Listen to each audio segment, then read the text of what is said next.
अस्सलामु अलैकुम वरहमतुल्लाहि वबरकातुहू नहमदुहू व नसल्ली अला रसूलिहिल करीम अम्मा बाद फ़अऊज़ु बिल्लाहि मिनश शैतानिर रजीम बिस्मिल्लाहिर रहमानिर रहीम रब्बी इश्रह ली सदरी व यस्सिर ली अमरी वहलुल उक़दतम मिन लिसानी लियफ़क़हू क़ौली रब्बी यस्सिर व ला तुअस्सिर व तम्मिम बिल खैर व बिका नस्तईन आमीन या रब्बिल आलमीन।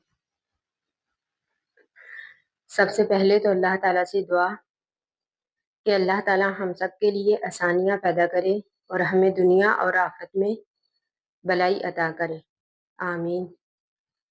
तो आज की वीडियो में हम बात करेंगे उन 5 अमाल के बारे में जिनको अगर हम अपनी रोज़मर्रा ज़िंदगी में शामिल कर लें तो हम अपने घर में सुकून, खुशी और बरकत ला सकते हैं। यकीन माने ये वो अमाल हैं जो कुरान और अहादीस से साबित हैं। अगर हम इन अमाल को अपनी रोज़मर्रा ज़िंदगी में शामिल कर लें तो हमारे बहुत से मसाइल हल हो सकते हैं। तो आइए हम बात करते हैं उन 5 अमाल के बारे में। सबसे पहला अमल सुबह और शाम को इस्तिग़फ़ार करना। हमें चाहिए कि हम सुबह के वक़्त नमाज फजर के बाद और नमाज मगरिब के बाद ये दुआ 5 दफ़ा या फिर 7 मरतबा पढ़ लें। अस्तग़फ़िरुल्लाह अल्लज़ी ला इलाहा इल्ला हुवल हय्युल क़य्यूम व अतूबु इलैहि। जैसा कि कुरान मजीद में है, हज़रत नूह अलैहिस्सलाम ने अपनी कौम से फरमाया कि ऐ मेरी कौम, अगर तुम इस्तिग़फ़ार करोगी तो अल्लाह ताला तुम पर आसमान से बरकतें नाज़िल करेगा और तुम्हें रिज़्क़ में वुसअत देगा। यानी घर में बरकत लाने के लिए सबसे ज़रूरी चीज़ इस्तिग़फ़ार करना है। अल्लाह ताला से अपने गुनाहों की माफ़ी मांगना है। अल्लाह ताला के सामने आजिज़ी और इनकिसारी का इज़हार करना है ताकि अल्लाह ताला हमसे राज़ी हो जाए और हम पर अपनी रहमतें नाज़िल करे। तो इसी तरह दूसरे नंबर पर कुरान मजीद की तिलावत।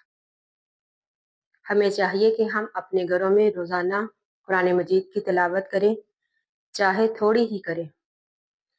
जैसा कि हदीस में है, नबी अकरम सल्लल्लाहु अलैहि वसल्लम ने फरमाया कि जिस घर में कुरान मजीद की तिलावत होती है उस घर में फ़रिश्तों का नज़ूल होता है और वहाँ से शैतान जो है वो भाग जाता है।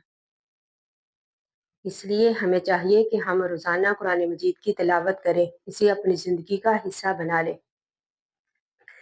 तो इसी तरह तीसरे नंबर पर है सलाम को आम करना। नबी अकरम सल्लल्लाहु अलैहि वसल्लम ने फरमाया कि तुम आपस में सलाम को आम करो, इससे मोहब्बत पैदा होगी। यानी घर में दाखिल होते वक़्त सलाम करना रहमत और बरकत का ज़रिया बनता है। तो इसी तरह चौथे नंबर पर है शुक्रगुज़ारी। जैसे कि कुरान मजीद में अल्लाह ताला ने इरशाद फरमाया, ला इन शकरतुम ला अज़ीदन्नकुम, कि अगर तुम शुक्रगुज़ारी करोगे तो मैं तुम्हें पहले से भी ज़्यादा अता करूँगा। इसलिए हमें हर हाल में अल्लाह ताला का शुक्र अदा करना चाहिए। तो इसी तरह 5वें नंबर पर है सदका और खैरात। सदका जो है वो मुसीबतों को टालता है और घर में रिज़्क़ लाता है।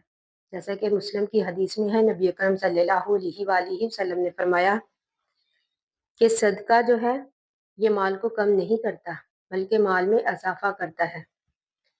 यानी सदका देने से माल में कमी नहीं आती। जैसे कि कुरान मजीद में अल्लाह ताला ने इरशाद फरमाया कि जो भी अल्लाह ताला की राह में खर्च करता है अल्लाह ताला उसमें कई गुना इजाफा कर देता है। यानी उस माल में बरकत पैदा हो जाती है, उस घर से मुसीबतें जो हैं वो ख़त्म हो जाती हैं। ये थे वो 5 अमाल जो हमारे घर में खुशी ला सकते हैं, सुकून, बरकत और अल्लाह ताला की रहमत लाने का ज़रिया बनते हैं। अगर आप सब भी ये चाहते हैं कि आपका घर जो है वो रहमतों का गहवारा बने, मोहब्बत पैदा हो, घर में सुकून पैदा हो, बरकत पैदा हो, तो आज ही से इन अमाल को अपनी रोज़मर्रा ज़िंदगी में शामिल कर लें। अल्लाह ताला से दुआ है कि अल्लाह ताला हम सबको अमल करने की तौफीक दे, हम सबको अपनी तरफ रुजू करने की तौफीक दे। आमीन सुम्मा आमीन। आखिर दावाना अनिल हम्दुलिल्लाहि रब्बिल आलमीन। अस्सलामु अलैकुम व रहमतुल्लाहि व बरकातुहू।